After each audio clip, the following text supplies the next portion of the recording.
평가를 해주시는 거예요. 그래서 진짜 내가 내 인생을 마쳤을 때 하나님이 내 인생을 어떻게 평가하실 건가? 어떻게 하나님이 내 인생을 바라볼 건가? 이것이 너무나 중요한 것입니다.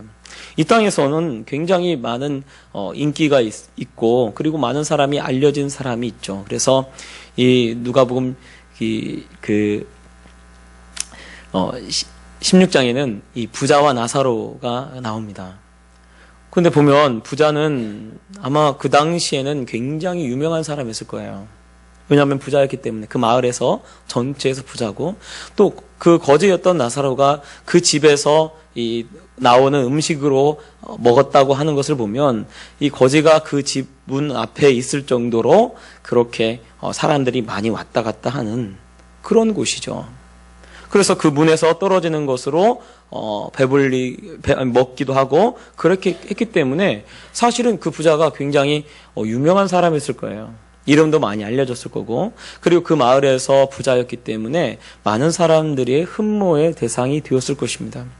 그런데 죽은 다음에는 어떻게 되냐면 그 사람의 그 삶이 바로 이름도 없는 부자라고 하는 그냥 과거에 부자였다고 했던 그런 별명밖에 없어요. 그리고 어디로 가냐면 음부라고 하는 곳에 가서 그 음부에서 불꽃 가운데서 고통 중에 눈을 들어 나사로를 바라보고 있는 부자의 모습을 성경이 적어놓고 있습니다. 반면에 부자의 상에서 떨어지는 것을 먹었던 거지였습니다. 그런데 그 거지의 이름은 하나님께서 이름을 기억해요. 나사로라고. 아마 거지의 이름을 기억하는 사람은 없을 것입니다. 여러분 동양 누가 이렇게 하고 있으면 지하철역이나 이런 데 가보면 이렇게 해서 앵벌이라고 그러죠. 이렇게 해서 막 이렇게 하는 분들 있잖아요. 이렇게 가끔씩 이렇게 도와달라고 저희 교회도 보면 가끔씩 이제 좀 도와달라고 오시는 분들이 있어요. 오시는 분들이 있으면 제가 우리 교회에 왔으니까 거저 보내진 않고 또 조금씩 줘서 이렇게 보냅니다. 그런데 줄 때요, 이름 안 물어봐요. 이름이 뭐세요? 어디 사셨어요? 뭐 하셨어요? 이런 거 전혀 안 물어봅니다. 아마 도와주면서 당신은 이름이 뭡니까? 라고 그렇게 물어보는 사람 한 명도 없을 거예요. 그러니까 그 사람이 이름이 뭔지, 그 거지의 이름이 뭔지 아무런 것도 나와 있지 않습니다. 물어보지도 않아요. 그런데 너무나 신기한 것은 성경은 거지의 이름은 하나님이 기억하십니다. 그러니까 정말 우리 인생에서 정말로 중요한 것이 무엇이냐면 하나님이 나를 어떻게 기억하는가.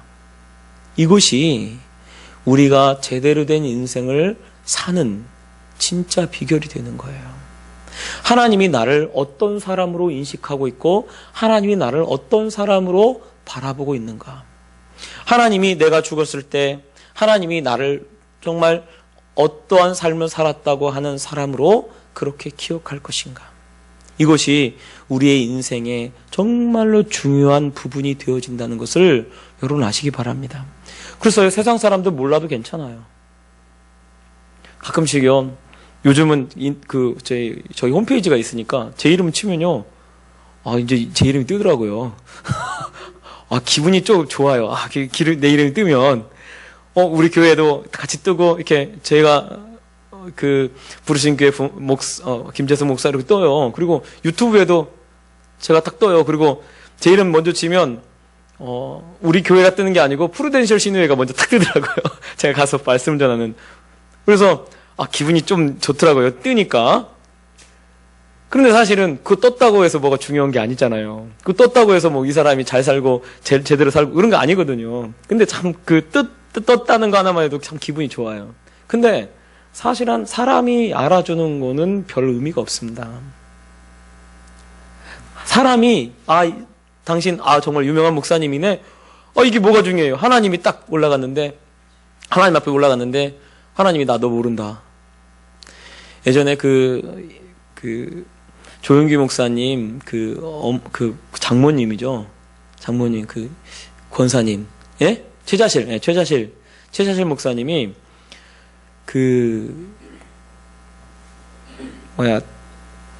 하늘나라를 갔대요. 하늘나라를 갔는데 하나님이 그러시더래요. 너 누구냐? 그러더래요. 깜짝 놀라가지고, 아니, 최자실이라고. 나 최자실이라고. 그런데 모른다고 그래요. 아, 내 사위가 조용기 목사라고, 조용기 목사. 그랬더니, 조용기는 누구냐? 그러더래요. 그래서 그 꿈에 깨가지고요, 그 조용기 목사님한테도 얘기하고 해서요, 막 회개 기도하고, 막 하나님께 헌금하고 그랬대요. 우리가요, 이 땅을 벗어났을 때, 이 세상에 유명한 건 아무 소용이 없습니다. 하나님께 어떤 사람으로 기억되느냐. 하나님 앞에 어떤 사람의 모습으로, 내가 어떤 모습으로 있느냐. 그래서요, 마지막에 이 달란트 비유에 보면, 이 회개하잖아요. 셈할 때 마지막에 그러죠. 두 사람한테는 착하고 충성된 종아, 착하고 충성된 종아 이러잖아요. 그런데 한 사람한테는 악하고 게으른 종아 그러잖아요. 그 사람이 어쩌면 뭐 어떻게 살았는지는 모르겠어요. 그리고 성실하게 어쩌면 살았을지도 모르겠어요. 그런데 하나님이 판단하실 때 이 사람은 악하고 게으른 종, 이 사람은 착하고 충성된 종. 그렇게 되어졌을 때가 문제가 되는 거죠, 우리가. 그래서 신앙생활은요, 우리가요, 사람한테 보이기 위한 신앙생활하는 게 아닙니다. 하나님이 다 알고 계시죠. 하나님 앞에서 하는 거예요. 하나님 앞에서 내가 지금 하나님과 1대1 관계로 그렇게 신앙생활 하는 것입니다. 그런데 내가 이 땅을 딱 떠났을 때요, 그때서야 비로소 딱 밝혀지는 거예요. 천사들에 의해서 받들려서 저 천국에 가서 하나님이 나를 착하고 충성된 종이라고 하고, 그리고 정말 칭찬하는 그런 사람이 될 것인지, 아니면 너 누구냐? 내가 너를 도무지 알지 못한다. 아니, 내가 주의 이름으로 선지자 노릇하고, 주의 이름으로 귀신도 쫓아내고, 주의 이름으로 많은 능력도 행하지 않았습니까?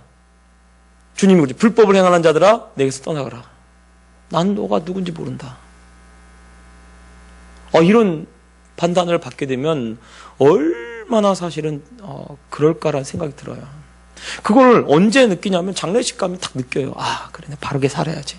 잘 살아야지. 제대로 살아야지. 이런 생각을 하게 됩니다. 제가 왜 이 얘기를 하냐면 오늘 말씀이 이 시편 22편하고 23편은 완전히 다릅니다. 예, 시편이래. 이 사무엘하 22편, 22장에 나오는 이 시편하고 23장에 나오는 이 시편하고는 많이 차이가 있죠. 그래서 말씀의 처음에도 1절에도 이렇게 시작합니다. 이는 다윗의 마지막 말이라 라고 되어 있어요. 그러니까 그의 인생을 다 살고 나서 이 23편의 1절, 7절은 이제 마지막으로 이 다윗이 이걸 적어 놓은 거예요. 그리고 마지막으로 마지막 말이라고 하면 거의 그 인생이 이제 숨이 얼마 남지 않았을 때, 그가 노년에 몸이 안 좋잖아요. 병들게 되고 몸이 안 좋으니까 사람들이 이 아비삭이라고 하는 이 동료를 구해다가 그 왕의 옆에서 눕도록 그렇게 하잖아요. 왜? 몸이 차가우니까 몸을 따뜻하게 하기 위해서 여인을 그렇게 해서 옆에다가 두게 된 거예요. 그런데요, 참 보면 다윗이 그 아비삭을 불쌍히 여기고 또 궁히 여겨서 정말 취하지 않습니다.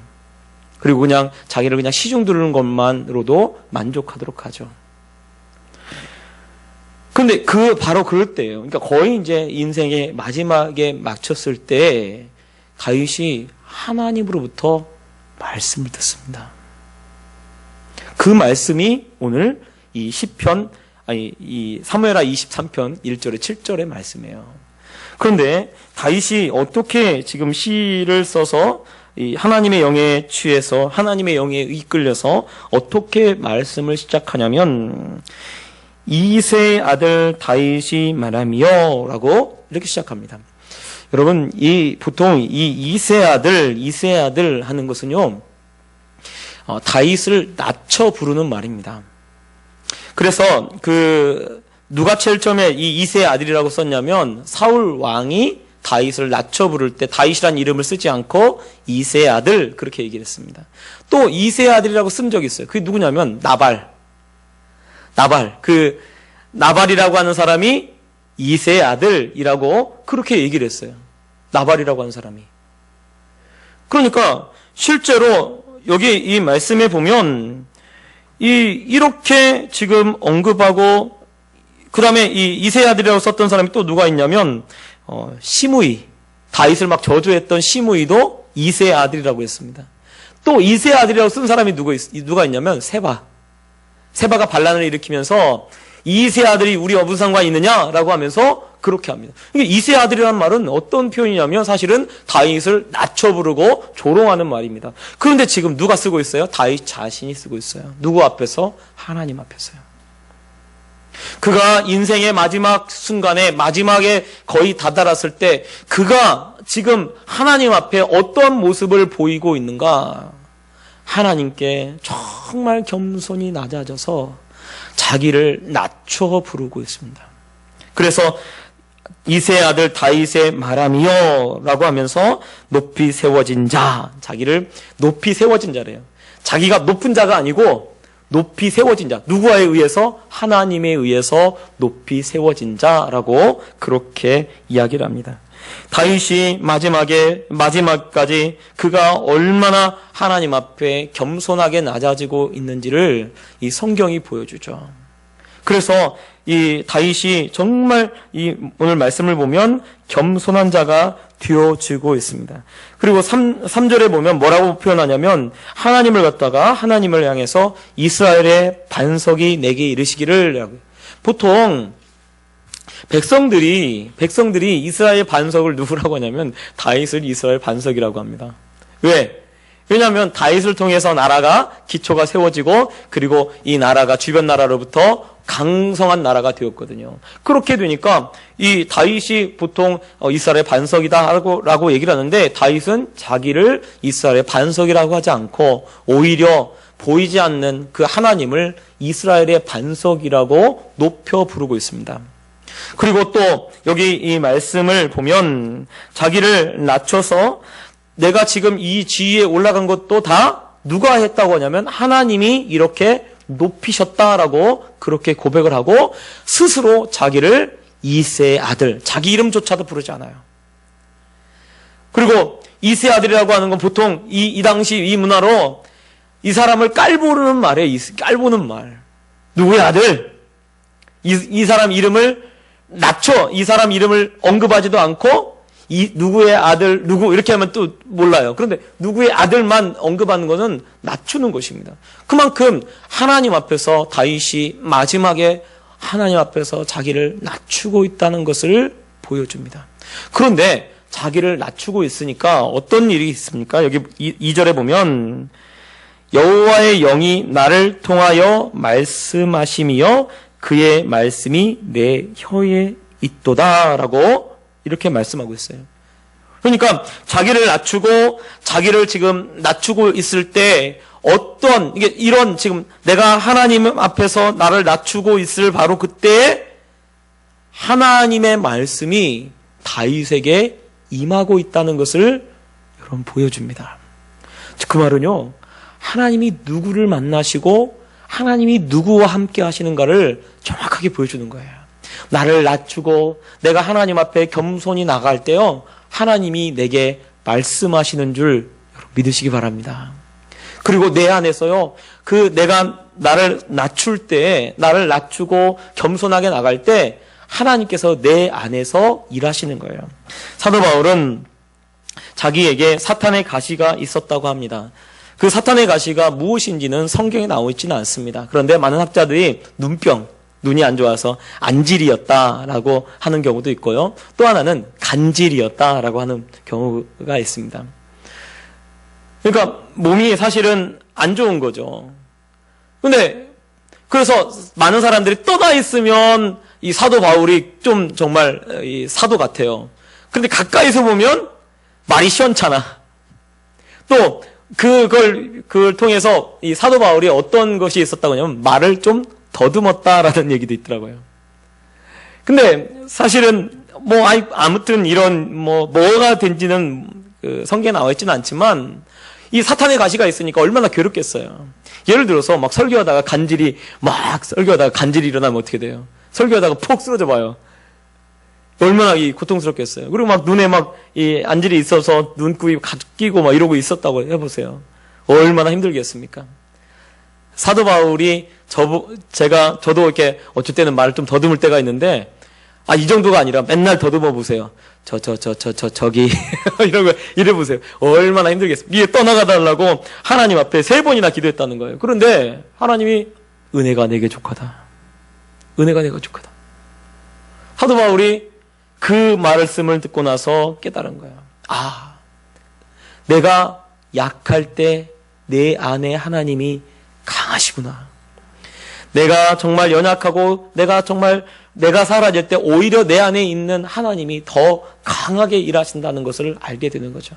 다윗이요, 지금 이 말씀, 다윗을 통해서 하는 이 말씀이 누가 하는 말씀이냐? 내 말이 아니라는 거예요. 하나님이 나를 통해서 말씀하신다라고 지금 언급을 하고 있습니다. 그것은 다윗이 하나님 앞에 그 마지막 순간에 겸손하게 낮아져서 하나님의 말씀을 그대로 받고 있다는 것을 보여주고 있는 것입니다.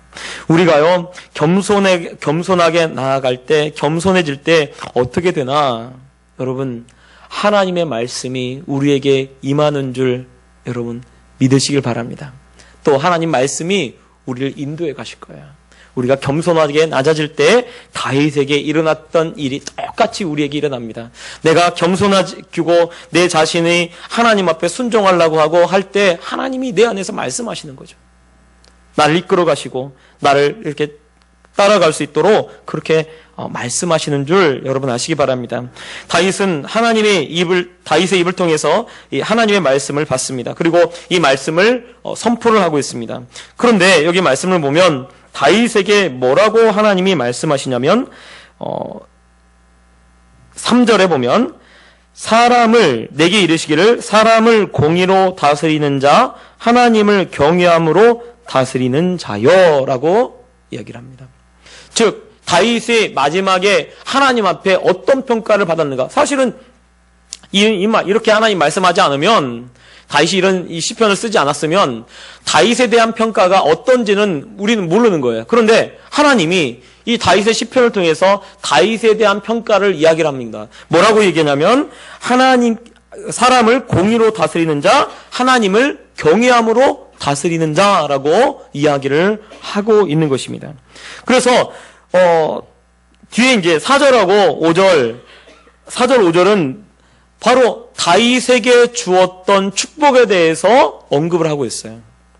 즉 하나님을 공의로 다스리고 하나님을 경외함으로 다스렸더니 다윗에게 하나님이 어떻게 하셨는가? 여기 말씀에 보면 이 돋는 해 아침빛 같고 구름 없는 아침 같고 비 내린 후에 광선으로 땅에서 음이 돋는 새풀 같다. 이건 비유고요. 이것은 점점 커져가는, 점점 뻗어가는, 점점 자라나는 그런 이미지를 언급을 하고 있습니다. 그런데 5절에 보면 내 집이 하나님 앞에 이같이 아니하냐? 하나님이 나와 더불어 영원한 언약을 세우사 만사에 구비하고 견고하게 하셨으니 나의 모든 구원과 나의 모든 소원을 어찌 이루지 아니하시랴. 5절 말씀은 하나님이 영원한 언약을 세웠대요. 그리고 모든 것을 하나님이 다 만사에 구비하고 견고하게 하나님이 세우셨다는 거예요. 내 기업을 다 세워주시고 그리고 내 소원을 다 이루어주셨다는 거예요. 저는 이 다윗의 이 축복이 우리 성도님들에게 있기를 소원합니다. 또 우리 교회에도 이렇게 되었으면 좋겠어요. 돋는 해 아침빛 같고 구름 없는 아침 같고 비가 내린 후에 광선으로 땅에서 돋는 새풀 같고 하나님이 영원한 언약을 세워서 정말 만사에 구비하고 견고하게 세우시고 그리고 모든 구원과 모든 소원을 이루시는 그런 축복이 저와 우리 교회에 넘치기를 소원합니다. 그러려면요 다윗과 같은 평가를 받아야 돼요. 다윗이 그러면 아까도 말씀에 어떤 평가를 받았나? 첫 번째는 보면 공의로 다스리는 자라고 되어 있습니다. 공의로. 다윗을 향해서 하나님이 너는 공의로 다스렸다라고 그렇게 언급을 하고 있습니다. 공의는 하나님의 성품입니다. 하나님께서 공의로우신 분이죠. 그런데 다윗도 하나님처럼 공의로웠다, 공의롭게 다스렸다라고 그렇게 언급을 하고 있습니다. 그러면 공의로 다스리는 것이 무엇일까요? 다윗은요, 다 자기만 하나님 말씀을 지키려고 하지 않았습니다. 자기만 하나님의 말씀을 지키려고 하는 것이 아니라 온 백성들이 다 함께 하나님의 말씀을 지키려고 애를 썼던 사람이에요. 그래서 하나님의 말씀으로 재판하고 하나님의 말씀으로 판단하고 하나님의 말씀으로 되어지도록 그렇게 했습니다. 그래서 그가 각 고을마다 레위인들을 보내가지고 레위인들을 보내서 재판을 굽게 하지 않도록 하나님의 말씀을 가르치고 각 지역마다 다 사람들을 보내서 공의로 모든 것을 판단할 수 있도록, 즉 하나님의 말씀으로 할 수 있도록 그렇게 했어요. 즉 그 말은 다윗이 하나님의 말씀을 따르고 하나님의 말씀대로 하려고 애를 썼단 말이에요. 물론 중간에 밧세바를 범하고 우리아 장군을 죽이고 그런 적이 있죠. 그리고 우리가 보면은 그래도 이 다윗도 사람인지라 이 잘못하는 그런 부분들을 우리가 사무엘서를 통해서 같이 찾아봤습니다. 그래도 다윗은 어떻게 했냐면 그래도 다른 이스라엘 왕들보다 더 하나님의 말씀대로 살려고 애를 썼고요. 하나님 말씀대로 하려고 애를 썼습니다. 그래서 사실은 무력으로 사울 왕이 죽은 다음에 자기가 충분한 힘이 있고 무력으로 그런 힘이 있음에도 불구하고 이스보셋도 죽고 이럴 때는 거의 완전히 자기 군대로 해서 이스라엘 전체를 다 정복하고 왕이 될 수도 있어요. 근데 그렇게 하지 않았어요. 하나님이 자신을 세워줄 때까지 참고 기다립니다. 여러분, 제가 보니까요, 말씀대로 사는 것이 뭐냐면요, 잘 기다리는 거예요. 왜냐면 말씀 지키고요, 말씀 딱 지키면요, 우리가 말씀 딱 지키면 갑자기 막 그 길이 쫙 열리고, 막 하늘에서 막 번개가 쫙 내려오고, 그리고 막 뭐가 펼쳐지고, 그러면 얼마나 좋겠습니까? 그런데요, 말씀대로 한다고 해서 뭔가 바로 눈앞에 뭔가 팍 나타나고 그러지 않아요. 그 말씀을 듣고 말씀을 믿고 나아갈 때 하나님이 그 말씀을 믿는 믿음에 축복하시는 거예요.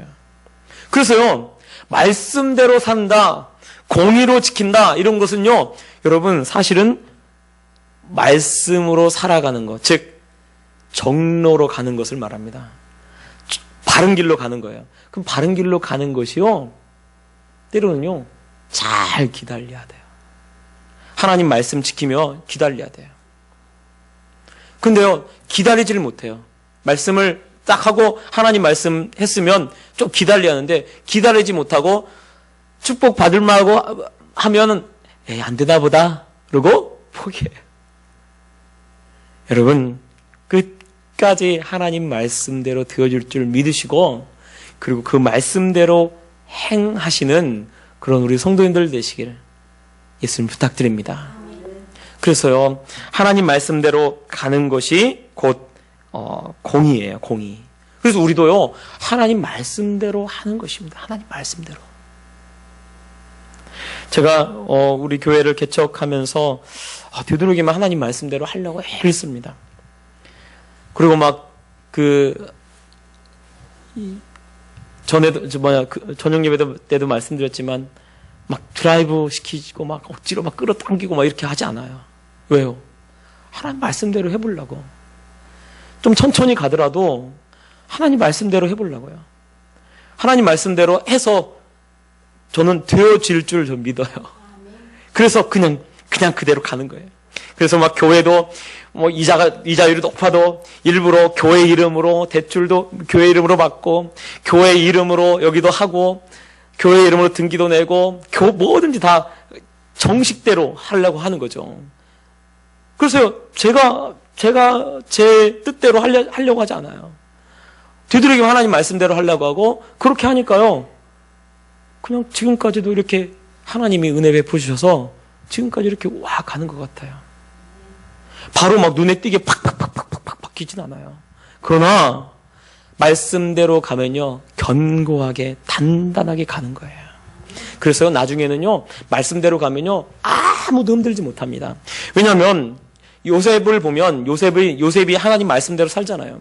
하나님 말씀대로 사니까요, 요셉이 처음에는요, 고난도 당해요. 엄청난 노예로 팔려갔다가 감옥에 들어갔다가 여러 고난을 당합니다. 그런데 요셉이 한번 딱 굳게 서니까요, 아무도 흔들 수 없습니다. 아무도 흔들 수 없어요. 다니엘도 마찬가지죠. 다니엘도 처음에는 곤란한 일이 있고 어려운 일이 있지만 말씀대로 가니까요, 다니엘과 세 친구를 흔들 사람이 없습니다. 아무도 흔들 사람이 없어요. 우리가 하나님 말씀대로 쭉 가면요, 아무도 흔들 사람이 없습니다. 아무도 흔들 수 없는 그런 사람들이 되시길 바랍니다. 그것이요, 공의로 다스리는 자예요.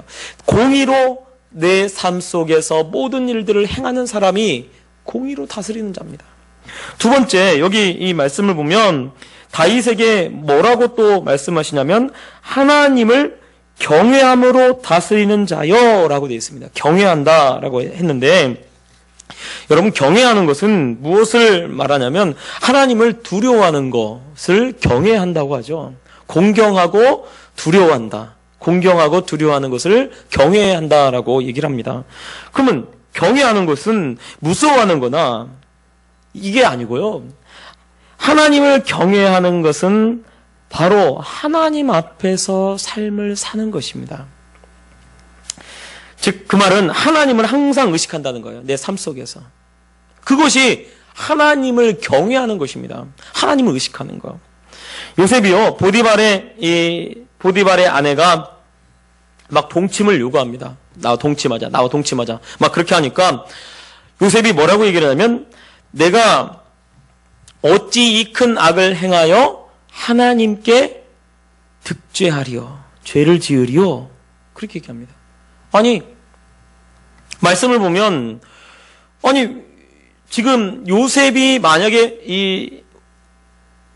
이 보디발의 아내랑 동침을 하게 되면 누구한테 잘못하는 거예요? 보디발에게 잘못하는 거잖아요. 사실은 그게 당연한 거 아니에요? 그 남편이고 자기의 주인 되는 그 주인에게 잘못하는 거죠. 그리고 그 앞에도 보면, 주인이 다른 것은 다 내게 맡겼으나 내게 맡기지 않은 것이 딱 하나가 있는데 그건 당신이다. 당신은 내가 마음대로 할 수 없고 당신만큼은 그렇게 할 수 없다라고 얘기를 해요. 그 앞에 그런 얘기를 하거든요. 그런데 그 얘기 다음에 뭐라고 되어 있냐면, 그런데 어찌 내가 이 큰 죄를 행하여, 이 큰 악을 행하여 하나님 앞에 하나님께 죄를 지리요 라고 얘기합니다. 아니, 그 앞에 내가 나한테 모든 것을 맡겼는데 주인이 나한테 모든 걸 맡겼으면 사실은 주인한테 잘못한 거 아니겠어요? 그런데 요셉이 주인에게 잘못했다고 하지 않아요. 내가 하나님께 이 큰 악을 행하여 어떻게 하나님께 이 죄를 지으리까? 그리고 옷을 벗어놓고 도망가죠.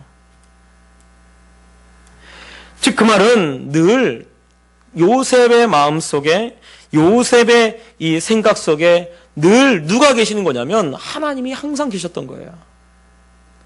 그래서 무슨 일을 하든지 간에 하나님이 항상 그 일 가운데 함께 하시고, 그 요셉과 함께 하심으로 그가 형통한 자가 되어, 이게 요셉과 항상 같이 등장하는 말씀입니다.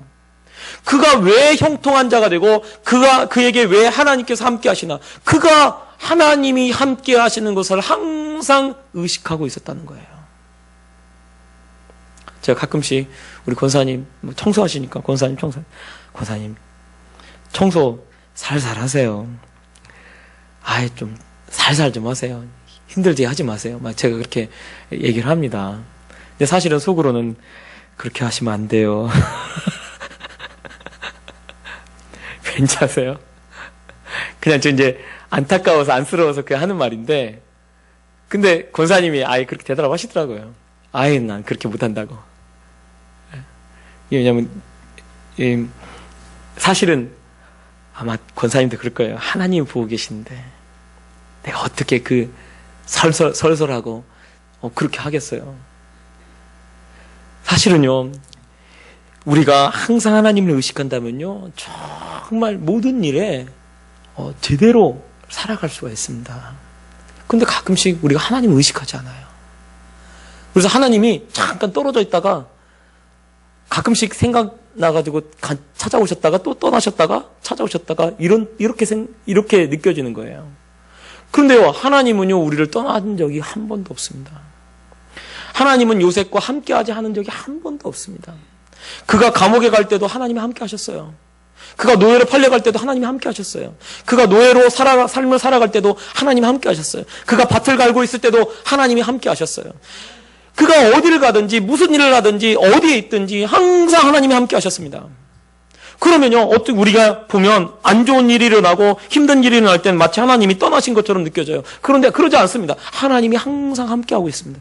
그 어려운 일이 일어날 때도 하나님이 어떻게 하느냐를 보고 계신 거예요.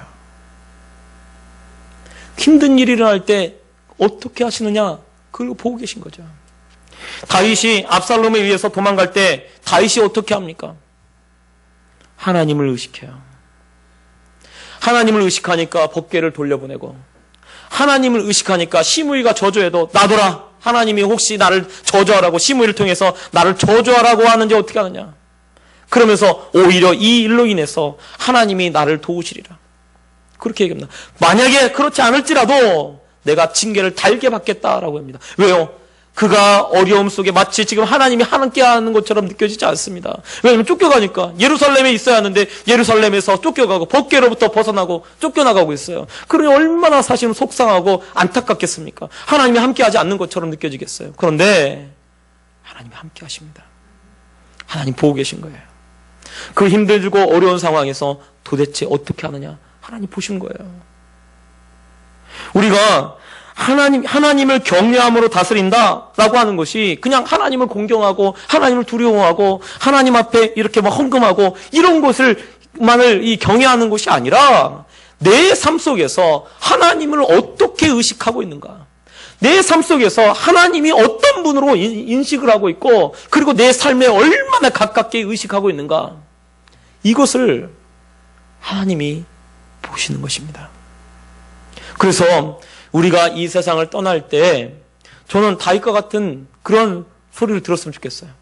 공의로 다스리는 자, 하나님을 경외함으로 다스리는 자, 말씀대로 살아간 자, 하나님을 의식하고 살아간 자, 그렇게 정말 기억되고 그렇게 하나님 앞에 남는 사람이 되었으면 좋겠습니다. 또 오늘 6절에 보면 반대로 지금 그 앞에 공의로 다스리는 자, 하나님을 경외함으로 다스리는 자의 반대가요, 뭐냐면 사악한 자입니다. 사악한 자. 그 반대가. 그러면 사악한 자의 이 뜻을 제가 이 원문을 살펴보니까요, 벨리알이더라고요. 벨리알. 제가 이 벨리알에 대해서 얘기를 했었는데, 이 벨리알, 사무엘에서 특히 많이 나오는데, 벨리알이. 이 벨리알이 누구냐면 바로 홈리와 비느하스를 갖다가 벨리알이라고 그래요. 홈리와 비느하스. 즉 벨리알이라고 하는 뜻은 뭐냐면 쓸모없는 사람, 이런 뜻입니다. 쓸모없는 사람. 자, 반면에 그러면 이게 지금 공의로 다스리는 자와 하나님을 경외함으로 다스리는 자의 반대말이 쓸모없는 자예요. 쓸모없는 자. 그러니까 쓸모없는 자가 뭐 같다라고 되어 있냐면 가시나무 같다는 거예요. 가시나무는요, 그냥 불에 던져져서 불쏘시개로 써버립니다. 다 불태우는 거예요. 그래서 요담의 이 비유나 이런 것들 보면 항상 이 가시나무는 불로 태워져요. 나무들 얘기 나오잖아요. 나무들 비유에서 이 요담이 그러잖아요. 가시나무에서 불이 나와가지고, 다른 나무들을 다 살라버린다는 거예요. 그런 것이 뭐냐면 가시나무입니다.